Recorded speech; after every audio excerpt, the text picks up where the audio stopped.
نو چې دا څومره دي نن په دې دنیا کې د شیعو په نوم باندې په محرم کې ټولې غوبلې جوړوي دا ټولې د خوږ پیغمبر د طریقو نه خلاف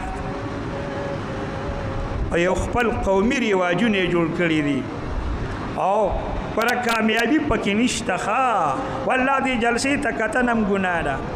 د هغې سیل له ورتلل هم ګناه دي د خلکو پاسې ګنګله دنګله کارونه جوړ کړو نه هغه کار کوه چې رسول الله کړی و هغه رنګ جوړوه چې رسول پاک ځان له جوړ کړی و مه ځان د یهودي په شکل کې مه ځان د نصراني په شکل کې د انګریزانو په ځان شکل ځان مه جوړوه د رسول الله په شکل ځان جوړ کا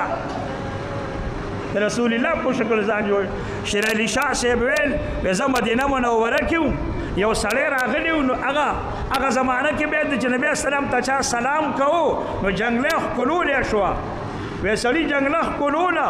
خالصه شکل دي سیانو د انګریزانو په شکلو کوم سړی چې ولاړ و د هغه ږیره وه ورته ویل غلی شه تره وجنه جنګلې ښکلې وي بدن ته دې وګوره تیار انګریز ستا د خدای سره مینه ده ستا د خدای پیغمبر سره مینه ده دا ږیره خو به دې لږه پریښې وي ستا د انګریزانو سره مینه ده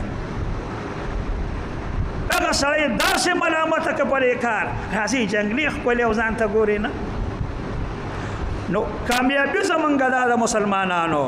چې پام کوئ د بدن د پیغمبر په شان جوړ کما او دا د ده چې پیغمبر چې کم کار کو هغه رنګه کار د خپل بدن نه عالم خدای دې په زما او ستاسو عمل الله نصیب کړي ګناهونه